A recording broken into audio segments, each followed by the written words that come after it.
While countries like Japan and Thailand are rapidly aging, the Philippines holds a massive biological advantage, an incredibly young and growing population.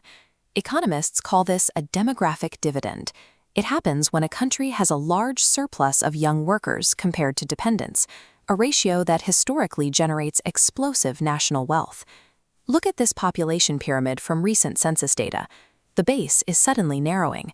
Population growth plummeted from 1.6% to 0.8%.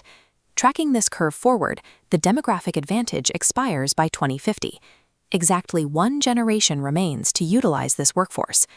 If the economy doesn't harness this labor pool right now, the population will simply grow old and poor instead of old and rich.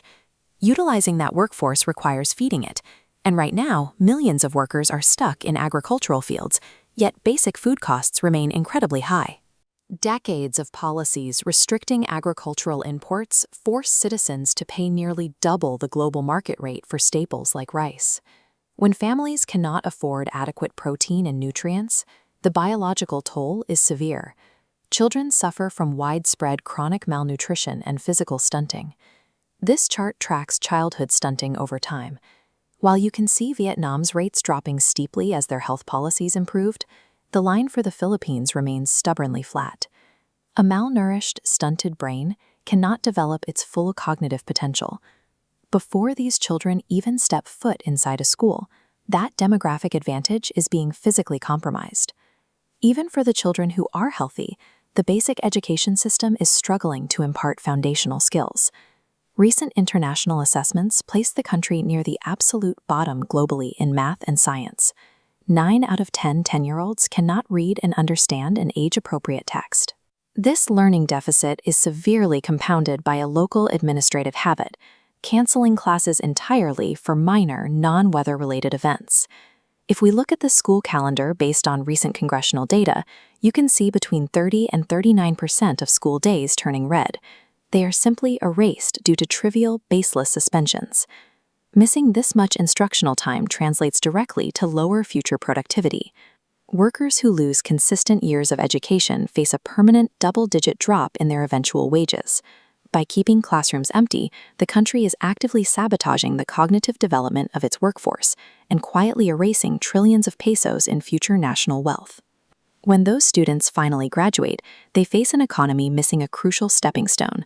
The country historically failed to develop a broad manufacturing sector to absorb its excess agricultural labor.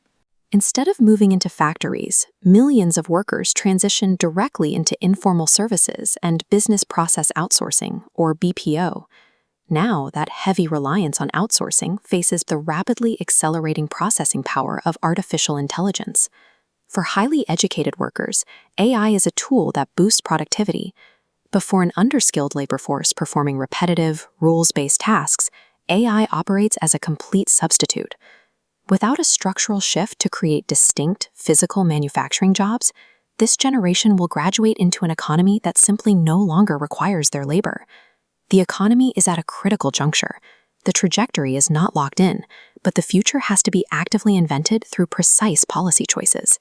First, lowering food prices requires opening up agricultural imports and using smart tariffs to fund local farmers, ensuring the next generation actually gets the nutrition they need. Second, local governments must be legally restricted from canceling classes unless there is a strictly defined scientific weather threat. The children have to stay in school. Finally, the government has to rapidly upgrade its infrastructure to capture the global manufacturing supply chains that are currently relocating out of China. A massive young population is the absolute greatest economic advantage a country can have, but they have to be fed, educated, and employed. The choices made today will determine if this generation inherits a global powerhouse or an exhausted nation.